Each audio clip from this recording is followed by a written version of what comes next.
Yeah, okay. Hello everyone. Today yet again we are going to discuss a topics from gynecology. Let us start with the topic.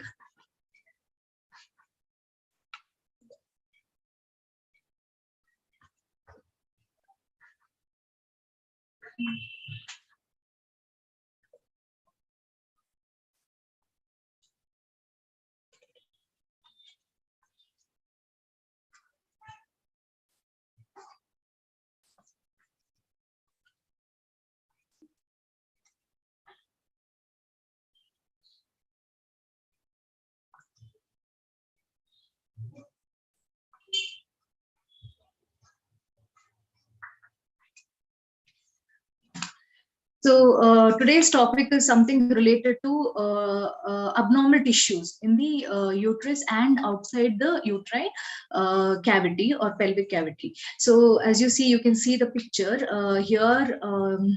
This one you can see there are these abnormal tissues.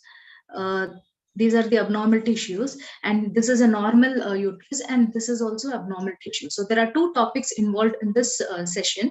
So the first topic related to this picture would be endometriosis, and the second topic would be related to adenomyosis. So we will see what is the difference between endometriosis and adenomyosis. A very small difference, but it will be dealt separately as two topics. So let us see. The aim for this session is study about endometriosis and adenomyosis, and the objective set for the session is, the first objective would be to define endometriosis. So what is endometriosis, how it is defined, and to describe about prevalence in various sites of endometriosis. So where all endometriosis occurs and what is the prevalence rate of the endometriosis, because it is a very common condition that is seen in our outpatient department. So next objective would be to describe about pathogenesis of endometriosis. How does it occur? Is there any real pathogenesis, or is it only theories or anything like that? We will see what it is. And the fourth objective set for the session is to describe about pathology of endometriosis. So what exactly happens? So pathogenesis is how it occurs. Pathology is what exactly is seen in the tissues. What are the tissue changes? And to describe about the clinical features of endometriosis. So how the patient presents herself with these signs and symptoms. And to describe about the diagnosis of endometriosis, is there any particular diagnosis only for endometriosis, or whatever it is, we will see. And to list down the differential diagnosis of endometriosis. So what are the conditions that come very closely to endometriosis and how it can be differentiated. And to list the complications of endometriosis. So once a lady suffers from endometriosis, what are the complications that she might suffer from, and she could suffer from, that we will see. So the next objectives, this was the previous objectives were related to endometriosis. Next is to define adenomyosis. So what is adenomyosis, how it differs from endometriosis, and to describe about the etiology of adenomyosis. Here also, is there any real cause for adenomyosis, and to describe about the pathogenesis, how adenomyosis occurs. Also, what is the pathogenesis behind the adenomyosis, and to describe about the pathology, the tissue changes which occurs in adenomyosis, and to describe about the clinical features of adenomyosis. A patient with adenomyosis, what she complains of, what are the signs and symptoms, and to list down the important points. So this just note down. So this will be a revision thing of both endometriosis and adenomyosis. We will be just jotting out points for the revision part of this will be the end part of the session. So without delay, let's just start. So the first topic was endometriosis. So the first objective that was set was to define endometriosis. What is the definition of endometriosis? So it is a presence of functioning endometrium. So this is important. So this is the presence of functioning endometrium, that is glands and stroma in sites other than uterine mucosa. So any site other than uterine mucosa, you find endometrium, that is endometriosis. And it is benign, not neoplastic, then it is not cancerous tissue, but it has a capability. Malignant transformation is possible, not very often, but occasionally it has the capability of malignant transformation, and more of it is benign. This is the definition. So the main part which you have to focus is functioning endometrium, which is other than uterine mucosa. So we know the uterine wall, it is perimetrium, myometrium, and endometrium. So the function of these three is important in the study of these two conditions, that is endometriosis and adenomyosis. So when this endometrium, if it is present anywhere outside the uterus, it can be any, usually the usual presentation of endometrium, wherever it is present, if it is outside any part of this layer, then it is called endometriosis. So based on the presence of ectopic tissue, now this endometrium, it is present outside its normal place. So that is why it is called ectopic. So ectopic tissue, endometriosis, it can be classified as externa, endometriosis externa, or generally it is called endometriosis. So this is a slight difference between endometriosis and adenomyosis. So sites other than uterus, if it is present, it is either called endometriosis externa or endometriosis in general. But if it is present in myometrium, when endometrium, I told you, perimetrium, myometrium, and endometrium. So when this penetrates into the myometrium, it is still within the uterus. So that is why it is called endometriosis interna. A very important question for your competitive exams. So the question would be framed such as that, which is the type of endometriosis interna, or which condition is called as endometriosis interna. So I've always emphasized, whenever there are two names or three names for a condition, always just remember, because the questions will be framed in that way. So adenomyosis is nothing but endometriosis interna, where endometrial tissue is penetrated into the myometrium. So also endometriosis in general. So let us now again come back to endometriosis. So it is also called as a disease of contrast. So this also can be a question. What is disease of, which condition is called as a disease of contrast? So endometriosis is called as disease of contrast because it is benign. So in the first slide itself, we discussed in the definition that it is benign, and it is locally invasive. So even though it is benign, it is invasive. That is why it is called as disease of contrast. And then it disseminates widely. Usually benign conditions doesn't have this capability, or doesn't have this this property of disseminating widely. Usually malignant conditions disseminates, but here endometriosis disseminates widely even though it is benign. That is why disease of contrast. And one more pathophysiology that occurs is cyclic hormones. So endometriosis is why endometrium functions in other places, because it is capable of having influence by the cyclic ovarian hormones. So when this hormones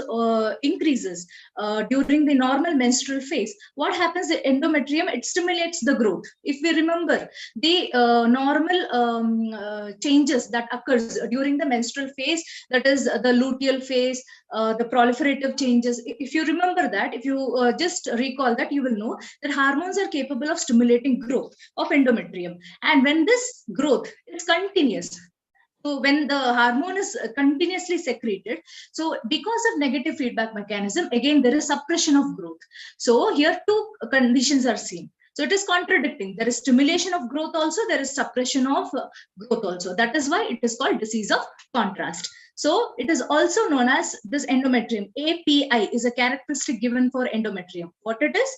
It is aggressive, it is progressive, and it is invasive. So it is aggressive, progressive, and invasive. So even though it is a benign condition, endometriosis is called as aggressive, progressive, and invasive. So just remember. Next, we'll go to the prevalence of endometriosis. So how prevalent is endometriosis? So the real reasons, the causes behind the endometriosis is seen as delayed marriage. Delayed marriage is one of the reasons why there is more prevalence of endometriosis. Next is postponement of first conception. So first pregnancy is one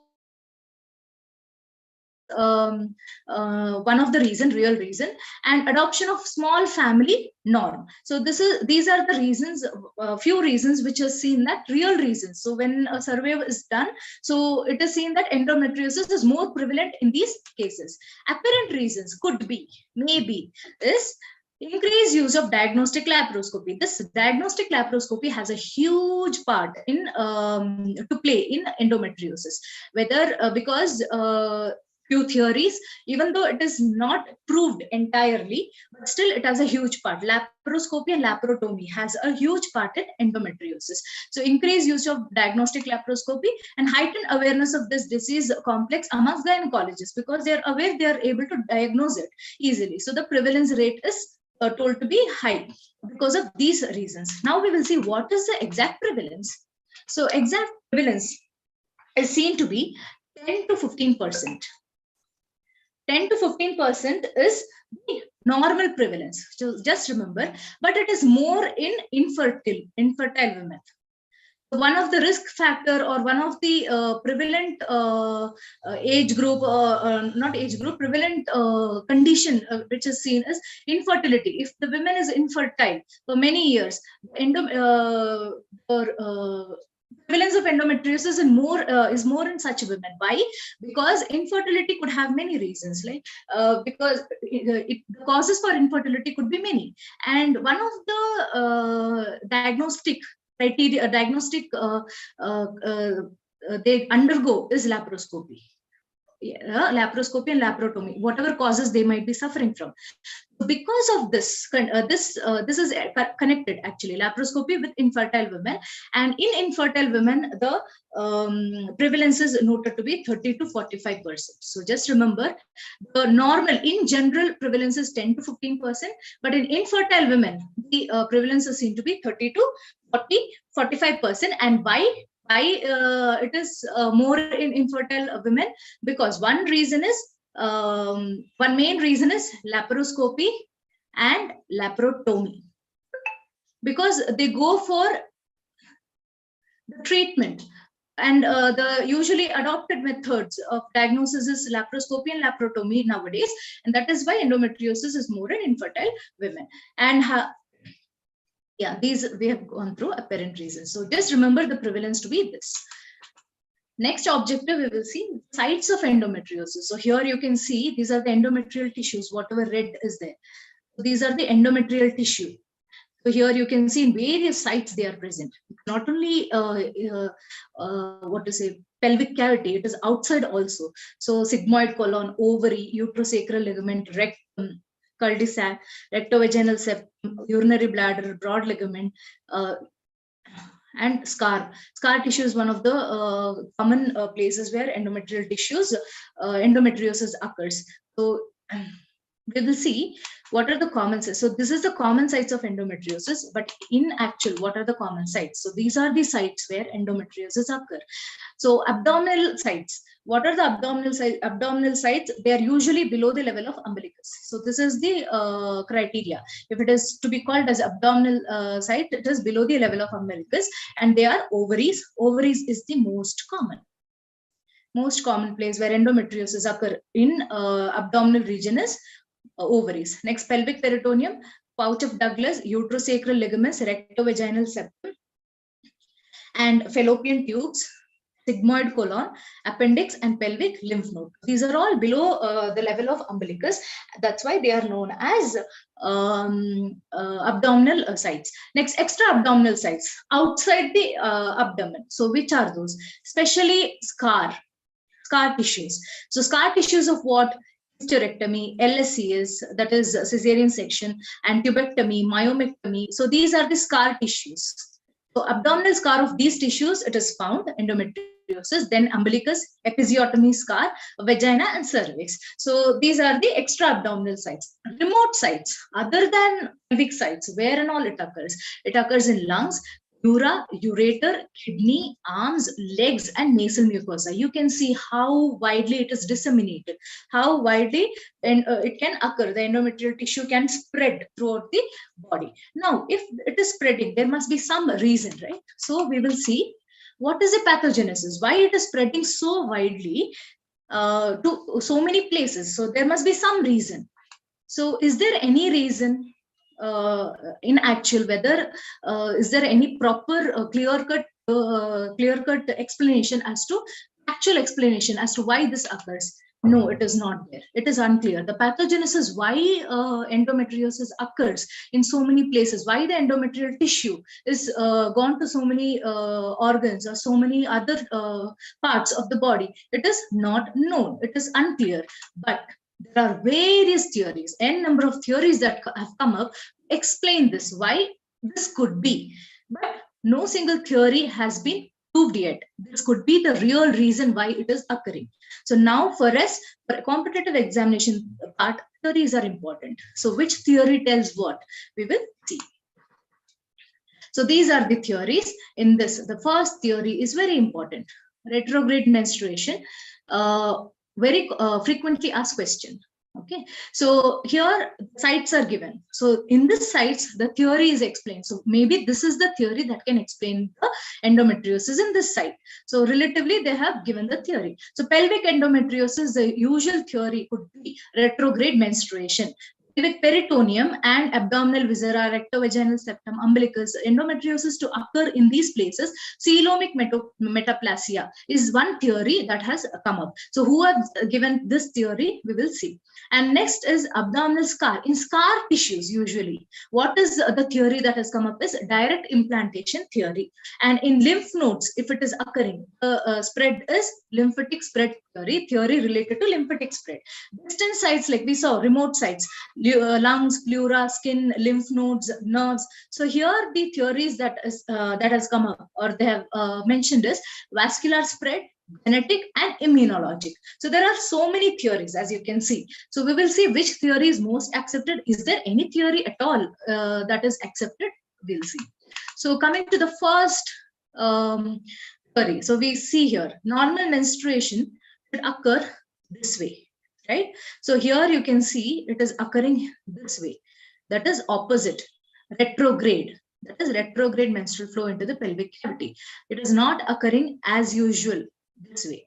Okay, so we will see why it is occurring, and it is also called as Samsons Theory. Always remember, the theories in endometriosis are important for examination point of view because of the names. The question can be framed as Samsons Theory.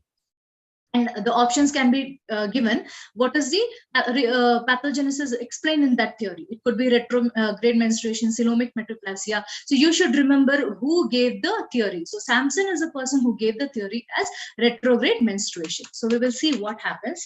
So here, retrograde flow of menstrual blood through uterine tubes. So we saw in the previous picture, uterine tubes it is going, the blood should come out from the uterine cavity, cervix, vagina. So that is how normal menstruation occurs. But here during menstruation, what happens? The blood flows to uterine tubes. So when it flows through uterine tubes, what happens? We know when the shedding of endometrium occurs, the menstrual flow is both blood and endometrial tissue. So endometrial fragments get implanted in peritoneal surface of pelvic organs. So when it goes through uterine tubes, it gets implanted in peritoneal surface of pelvic organs. And where it occurs in the dependent sites. And what are those dependent sites? We saw in the abdominal site, I told you ovaries is the most common place that occurs. So here it is ovaries. The dependent sites here it is ovaries and uterosacral ligament. Uterosacral ligament. So these are the most common dependent sites that where endometriosis occurs. So, and then what occurs? Now we have to know. So, okay, this happens. The blood flows through uterine tubes, peritoneal surface of organs, endometrial fragments go and gets implanted, and then there is endometriosis occurring. But what is the reason for this retrograde menstrual flow? The common reason is outflow tract obstruction of genital tract. So blood should flow through genital tract, right? So, but that is not happening. Genital tract is not able to flow out the blood. The blood is not able to, or the menstrual, the product of menstruation is not able to flow through the genital tract. So when there is obstruction, there are many reasons for this obstruction. Because of that, there is retrograde flow of menstrual blood and expression of adhesion molecules on the peritoneal surface. Cyclic growth and shedding of endometrium. Why it occurs? Here, what happens is ovarian hormone starts acting. So when the endometrium tissue is there on ovaries or uterine sacral ligament, I told the endometrium is highly influenced by hormones. So they start growth. And I told you, after a certain point, the growth will get suppressed. That time the shedding occurs. Like normal menstruation, it occurs. But the site is other than uterine cavity. So here, the favorable factor for implantation. Now, okay, the blood is flowing, but why it is getting implanted? There must be some reason for implantation, right? It is either genetic factor. This is also not proved. It is just a theory.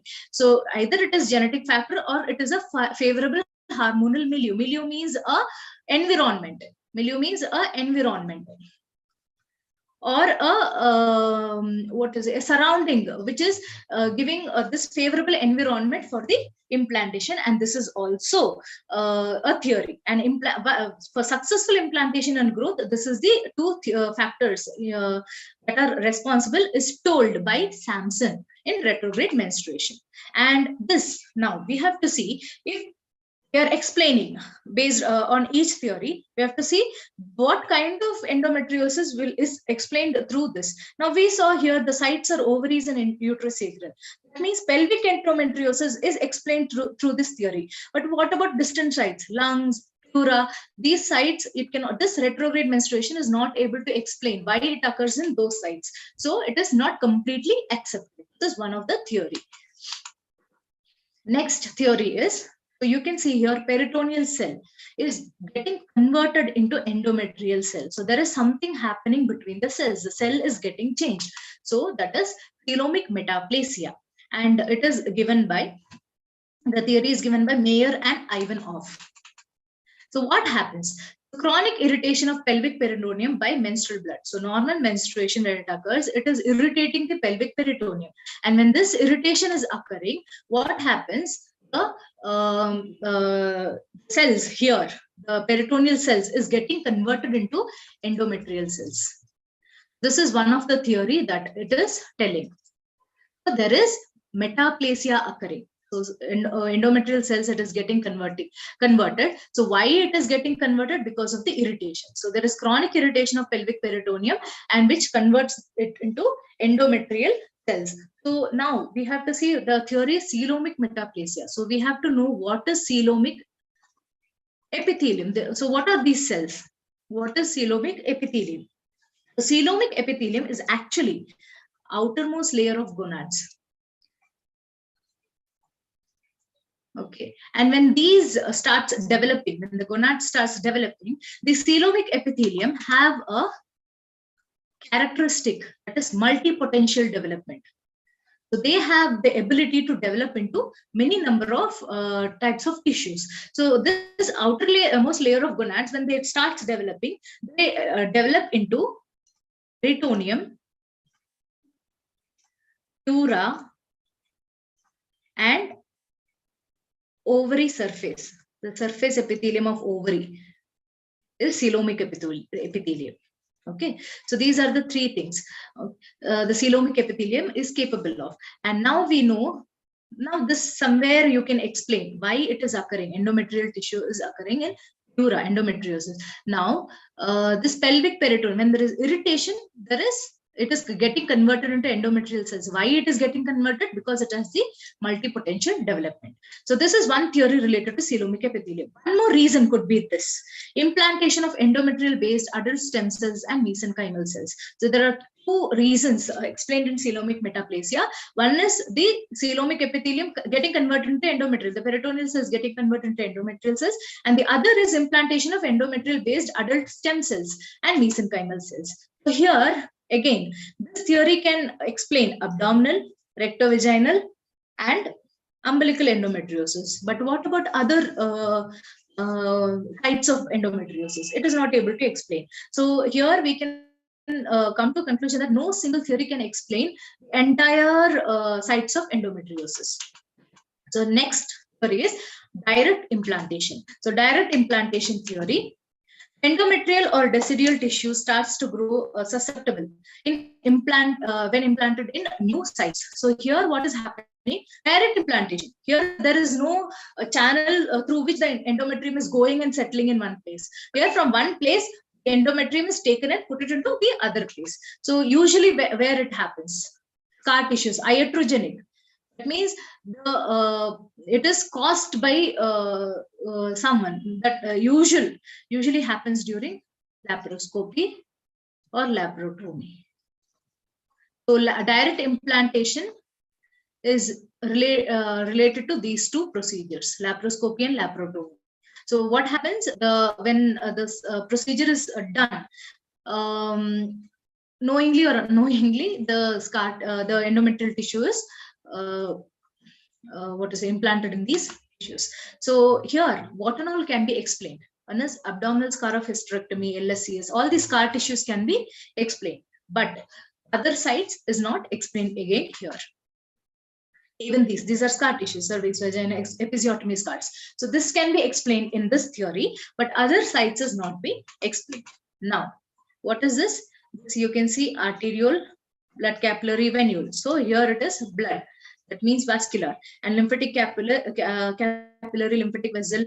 This is lymphatic. So the theory is lymphatic and vascular theory. So we will see what they are explaining. Lymphatic theory is explaining that normal endometrium metastasizes to pelvic lymph nodes through lymphatic channels of uterus. So through this pelvic lymph nodes, through the lymphatic channels of uterus, it can go settle into pelvic lymph nodes. So lymph node involvement can be explained by this theory. Vascular theory, the most accepted or okay, it sounds proper, is told to be vascular theory, because the blood supply is there for all the parts. So from one part to other part. So it can, why it is sound? Because it can explain pelvic and distant sites of endometriosis, but it is a theory. It is not fact. Again here, it is not true. It sounds okay for the explanation, still it is not. Next theory is, this is genetic and this is immunological. So genetic and immunological factors, what are the factors, or what are the in this theory, what are the factors that are told? So first we will see autoimmune basis. So here it is told that endometriosis occur due to autoimmunity. What happens here? Peritoneal fluid of women with endometriosis it is seen that in the peritoneal fluid of women with endometriosis, there are large macrophages. So what these large macrophages? They are large, they are hyperactive, and they have multiple growth factor secretion and cytokine secretion. And this is stimulating endometrial growth. So these large macrophages are responsible for endometrial growth. So the failure of destruction. So this is one theory that is explained. So what exactly happens in the autoimmune basis? One is the failure of destruction of normally extruded endometrial cells. It is not properly discarded. In the shedding of endometrium should be proper. Otherwise, it remains. So here it remains. And what happens? Intraleukins and growth factors will start the proliferative activity of endometriotic lesions. So what happens when there is failure of shedding? There is still endometrial cells remaining, and these endometrial cells undergo proliferative activity. That means they start growing, and upregulation of local tissue aromatase activity increased COX.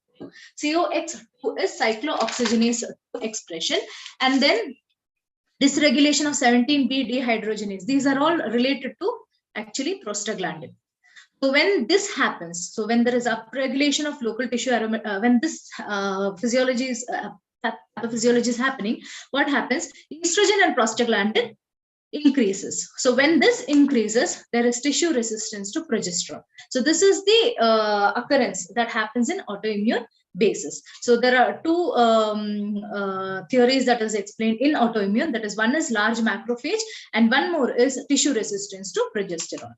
Next is genetic basis and familial predisposition. So before that, I will tell you what are the risk factors. So risk factors for endometriosis. Before we go further, what are the risk factors? The first risk factor is low parity. So you have to see there is a difference between the prevalence of endometriosis and adenomyosis, the patient presentation. So here it is usually nulliparous or low parous women in endometriosis, but it is the opposite in adenomyosis, just remember. So low parity and delayed childbearing. So this we saw in the real reasons of the prevalence. The risk factors are low parity, delayed childbearing, family history of endometriosis. I want to tell this here because we are dealing with genetic and familial predisposition. So it is seen that family history of endometriosis is a risk factor for prevalence of endometriosis. And then genital, we saw outflow tract obstruction. So any cause that is causing the outflow tract, that is genital tract obstruction, will lead to retrograde menstruation. Retrograde menstruation is a commonly asked question related to endometriosis. So just remember. And then environmental toxins. In that, one toxin is given, dioxins. So dioxins are usually pollutants that occurs from herbicides in agriculture usually. So this dioxins and peritoneal fluid abnormalities. So peritoneal fluid abnormalities, it can be any abnormality like increased peritoneal fluid, decreased, so increased, decreased, or change in the chemical activity of the peritoneal fluid. So these are the risk factors. One risk factor you should observe is family history of endometriosis. So just remember the risk factors. It could be asked like what are the risk factors, or they will give 4 options and that is all the risk factors of endometrium. Is it all the risk factors of endometrium or all the above A, B, C like that? Just remember these are the risk factors. So now we will see familial predisposition and genetic basis. The first degree relative. It is seen that there is 7% risk. So 7% risk of endometriosis with first degree relative. Deletion of genes. So it is seen that deletion of genes of chromosome 17 and aneuploidy. Here also it is theory. It is observed. It is not a fact. It is not proved that in every case of endometriosis it is seen. In most of the cases, it is seen that there is deletion of genes in chromosome 17 and aneuploidy, and the expression of many environmental and epigenetic factors are there. And the aberrant expression, what are the genes that are expressed in this endometriosis condition? That is aromatostasis, hepatocyte growth factor, HOX10 is also one of the gene, and MMP. MMP is matrix metalloproteinases. And then complement C3, progesterone receptor isoforms. VEGF is vascular endothelial growth factor and glycodelin. So these are seen to be expressed when a lady is suffering from endometriosis. And it is seen that Asian women have 9-fold increase of endometriosis. So when compared with 10 women, so Asian women has a 9-fold increase. They have more prevalence of endometriosis. The reason not known.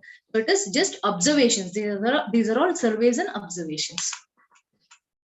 So next is environmental theory. Here I told you a somatic mutation that is occurring. Why? Because of pollutants, and mainly it is dioxins. I told you dioxins is a pollutant usually seen in herbicide factories. So that is environmental theory. Now these are the theories. So these are the theories, that is retrograde menstruation, coelomic metaplasia, direct implantation theory, vascular, lymphatic, and then environmental, genetic, immunologic. So n number of theories. Now what is the conclusion? The conclusion being there is no single theory that can explain the sites of endometriosis. So only etiopathogenesis can be explained as maybe there is genetic mutation, that is familial clustering, immunological reasons are there, molecular defects are there, mechanical reason is outflow tract obstruction where it is causing a retrograde menstruation, environmental toxin, dioxins, and others. So only these can be explained, but it is not a clear-cut theory. Next, these are the pathology. So the pathology is what happens, what are the tissue changes and why it occurs. The pathology is endometrium or the glands and stroma in the ectopial site has got the potentiality to undergo changes in the action of ovarian hormones. I told you the endometrium is capable of undergoing change because of ovarian hormones. And then the proliferative changes are constantly evident. The secretory changes are conspicuously absent. There is proliferative change, but there is no secretory change. You should remember this. And why? Maybe because deficiency of steroid receptors in the ectopic endometrium. Maybe ectopic endometrium is not capable of receiving the receptors for secretory changes. That is why there is no secretory change. There is only proliferative changes. Cyclic growth and shedding continue till menopause. So this can continue overall till menopause, and the periodically shed blood may remain encysted, or else the cyst becomes tense and ruptured. So the shed blood, whatever periodically it is shedded, the endometrium tissue shedded, it will remain either encysted. So if it is not severe, it might continue till menopause. Or when the cyst becomes very big, it becomes tense and it starts rupturing. So that is why it usually mimics the frequent differential diagnosis here is rupture of ovarian cyst. Rupture of ovarian cyst is one of the differential diagnosis. The symptoms mimic each other. Okay, and then irritant blood. Blood is irritant and it causes a tense tissue reaction surrounding the lesion with ultimate fibrosis. And if it happens to occur on the pelvic peritoneum, it produces adhesions and occurring of the peritoneum.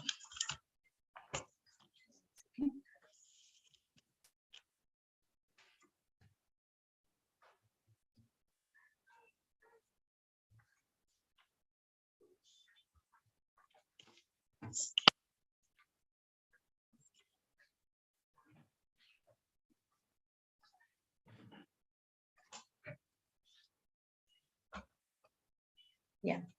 So puckering of peritoneum and deep lesions. If there are deep lesions with penetration more than 5 mm, it causes something called DIE. That is deeply that is deep infiltrating endometriosis. So if there are deep lesions more than 5 mm, it causes deep infiltrating endometriosis. And there is something called chocolate cyst. Now you should remember here, chocolate cyst is something not only seen in endometriosis.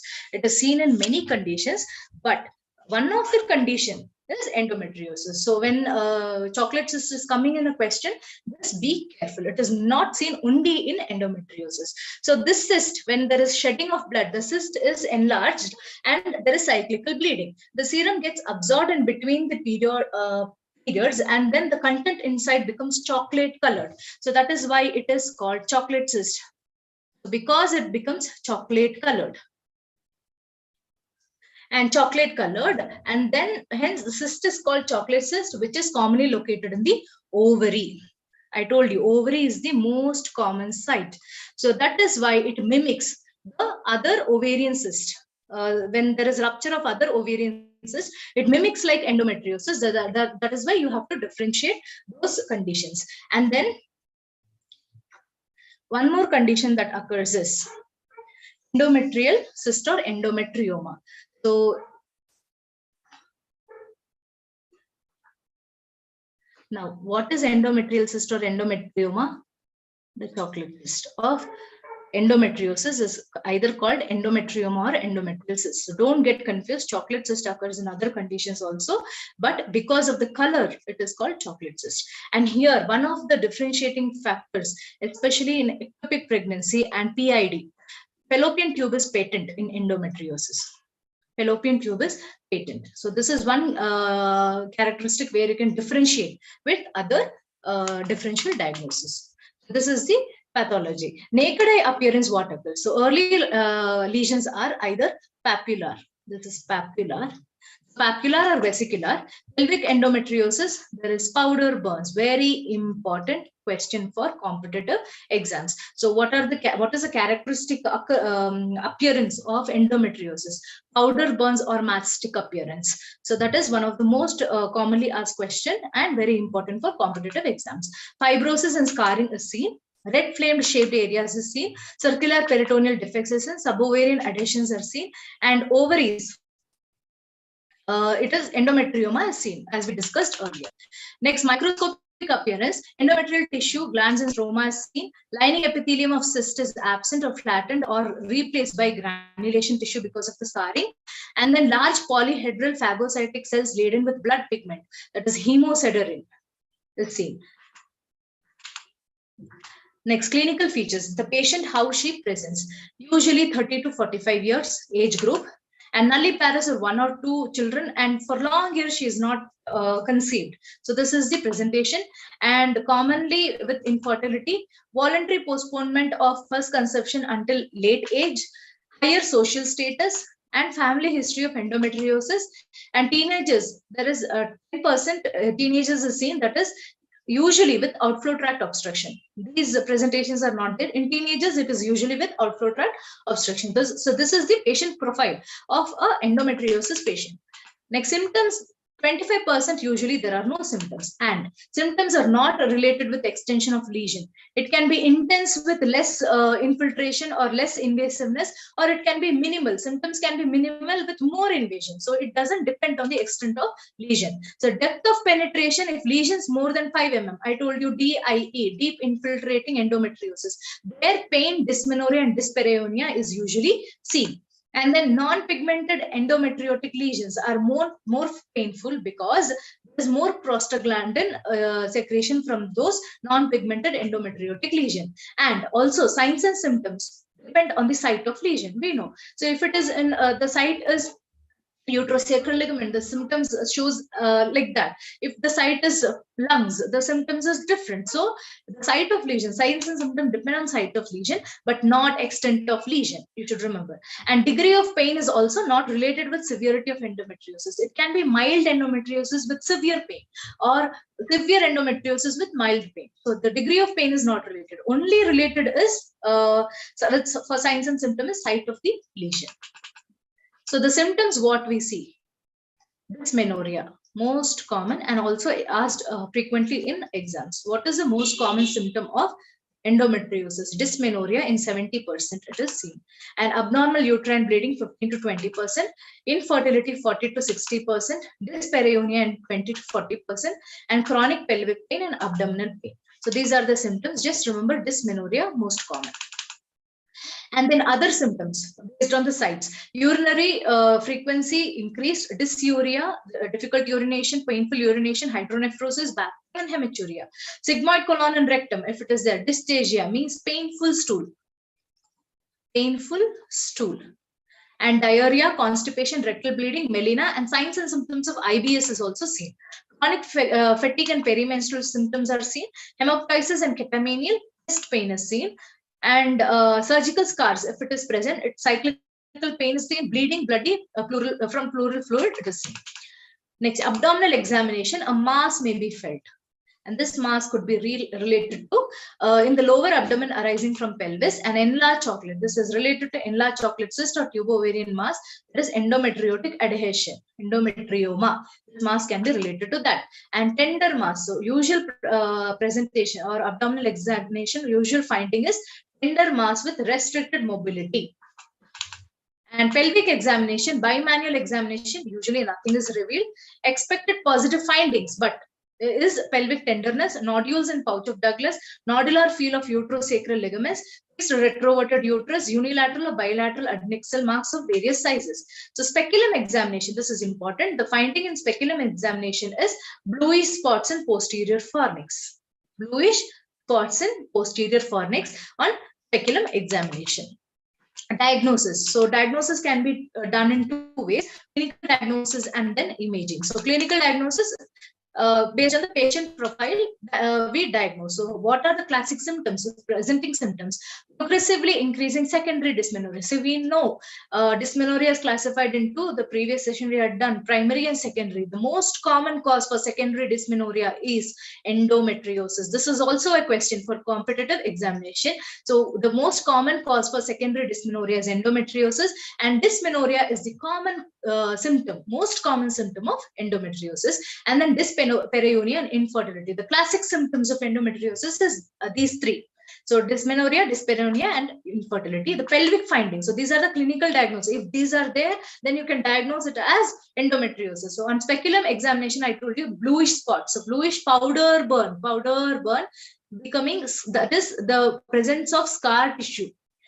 That is why there's powdered burn appearance. Powdered burn lesions, cervix or posterior fornix of vagina, and tender and bleed sometimes. And bimanual examination, there is nodularity in pouch of Douglas, nodular feel of uterosacral ligament, fixed retroverted uterus, unilateral or bilateral adnexal marks. And physical examination. This physical examination, poor sensitivity and specificity. You cannot just diagnose based on clinical diagnosis. So you can just come up with a differential diagnosis of 2-3 conditions when you're clinically diagnosing endometriosis. So serum marker of CA125. This also you should remember. Increase in severe endometriosis, but that is not specific. It is increased in other conditions also, but it is seen that in endometriosis also serum CA125 is increased. And one more is MCP1. It is increased in peritoneal fluid. It is seen that women with endometriosis, when peritoneal fluid is seen, MCP1 is increased, and glycodelin is increased, interleukin-1 and interferon gamma is increased. So these are the clinical diagnosis and serum assays. So next is imaging.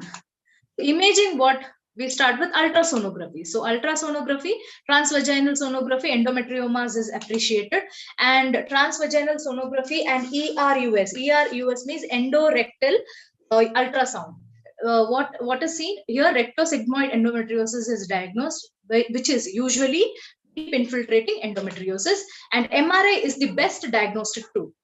So just remember, best diagnostic tool for endometriosis is MRI, because 91 to 95% it is specific and sensitive, because it can diagnose both deep infiltrated endometriosis and deep-seated endometrioma also. So the best diagnostic tool for endometriosis is MRI, and CT is better than USG. CT is better than USG, but best is MRI. And colonoscopy, rectosigmoidoscopy, and cystoscopy for respective organs to rule out endometriosis in those organs. And IVU is intravenous urography. So here also DIE is diagnosed, and suspected ureteric involvement is also diagnosed. So, but even though MRI is best diagnostic tool, one of the commonly asked question is laparoscopy. So just remember, this is the most frequently repeated question, which is the gold standard investigation for endometriosis. It is laparoscopy. Laparoscopy is the gold standard investigation for endometriosis. So because it can assess the lesion with site, size, and extent, and biopsy also can be taken at the same time. See the tissue changes. Staging can be done. So there is something called AFS scoring system, where the staging is done according to the site, size, and extent. And extent of adhesions could be recorded. Opportunity to do laparoscopic surgery. So if endometrioma is very big, if the surgery is needed, then it can be done immediately during laparoscopy itself. And what is the characteristic finding during laparoscopy is powder burn or matchstick spots. So these 2 points are important in this slide. So gold standard, which is the gold standard investigation for endometriosis, very important, is laparoscopy. And what is a finding usually in endometriosis? It is powder burns or matchstick spots. So this, if you can appreciate. Matchstick spots means matches this part, not the stick, the spots, the above. So this spots, whatever black, so that is seen in this way. That is why it is called, or powder burns, blackish. Okay, so these you can appreciate. Next, differential diagnosis, ovarian endometrioma, chocolate cyst of ovary. So not only this one, endometriosis, ovarian ruptured cyst of ovary also is differentially diagnosed with this endometriosis, rupture of chocolate cyst, and chronic pelvic infection. So PID is one common condition that is usually confused with endometriosis. So there, fallopian tube is important. So patent fallopian tube in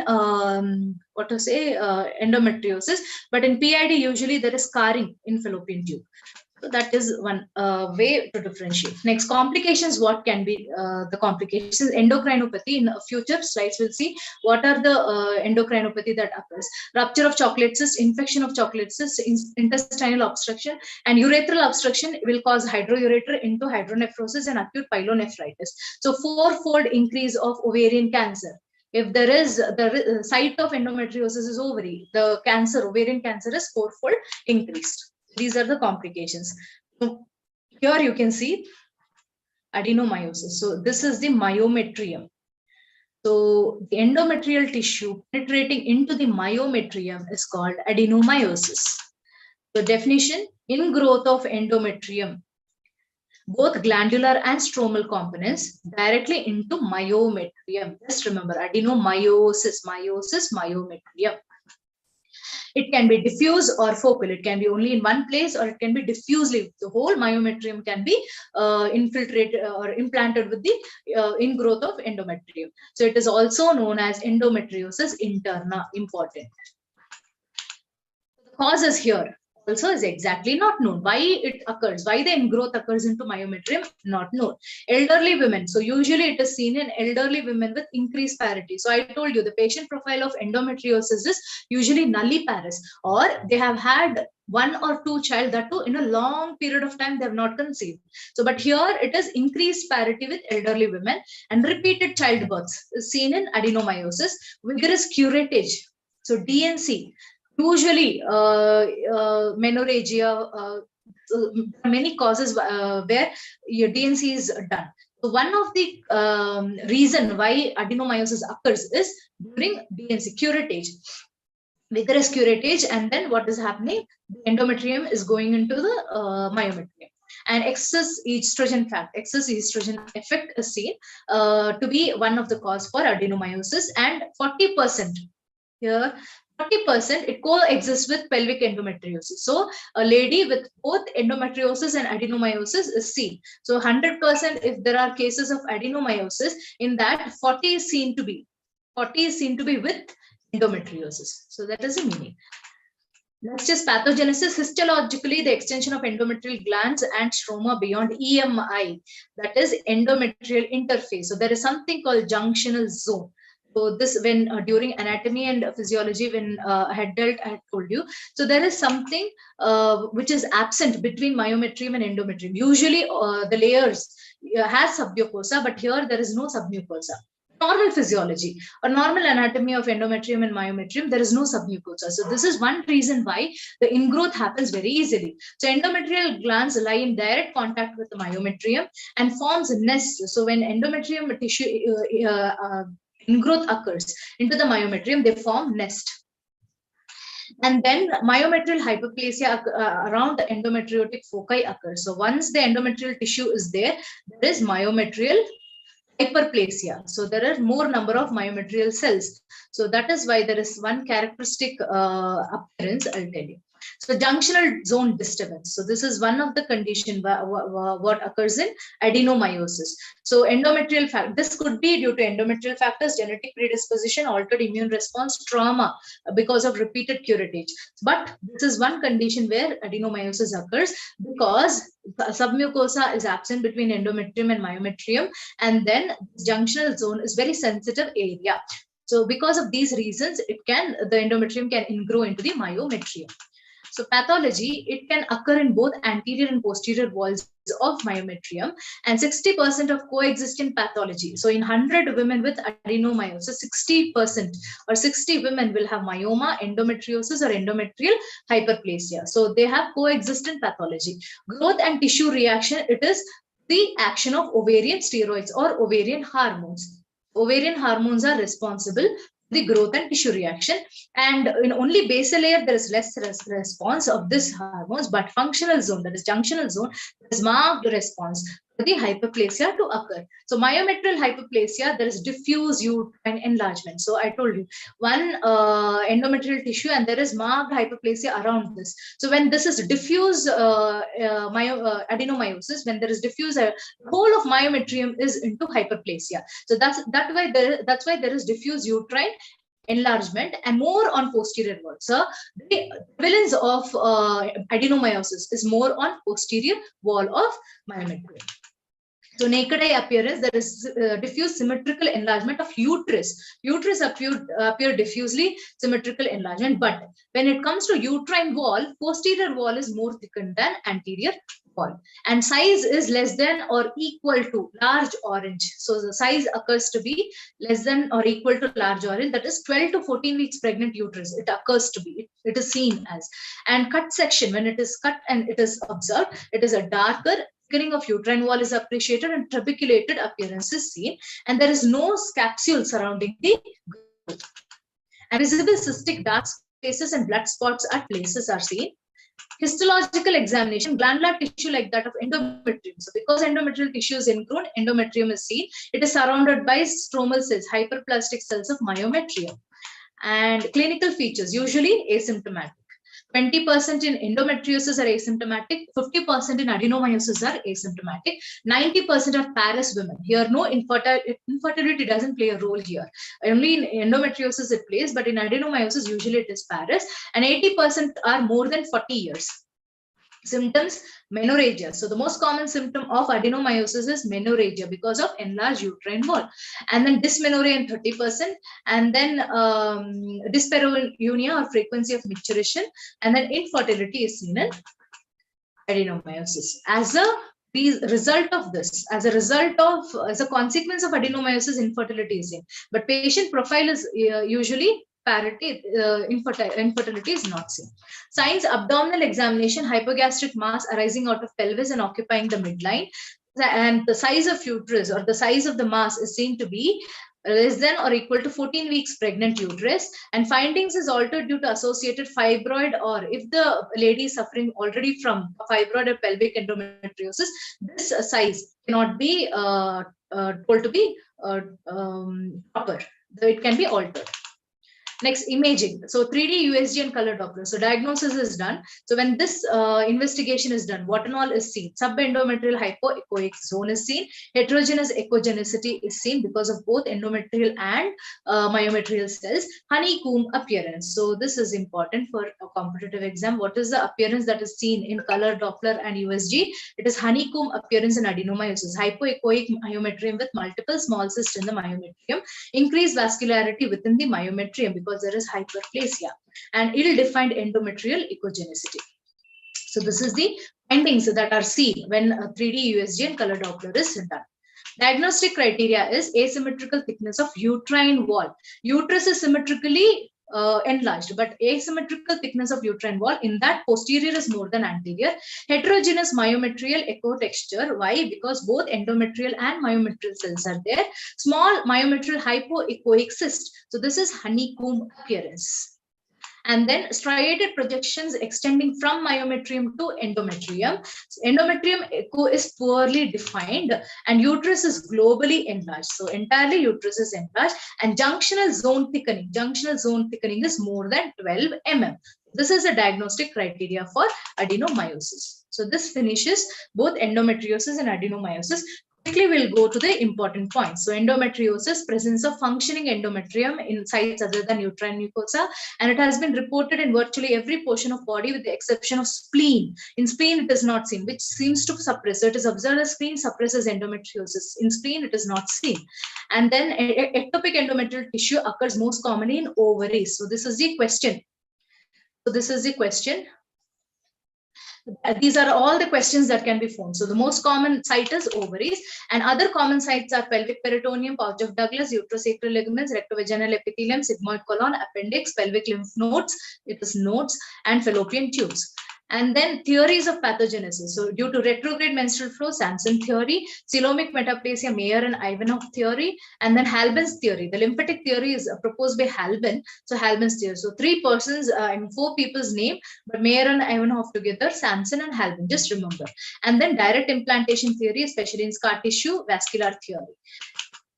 So symptoms, dysmenorrhea is the most common symptom, again important. And then pelvic pain, dyspareunia, infertility. And diagnosis, double puncture laparoscopic visualization is the gold standard. So the question can be either, it can be, the option can be just laparoscopy, or the option can be this. This is the proper procedure that is done. Double puncture laparoscopic visualization is the gold standard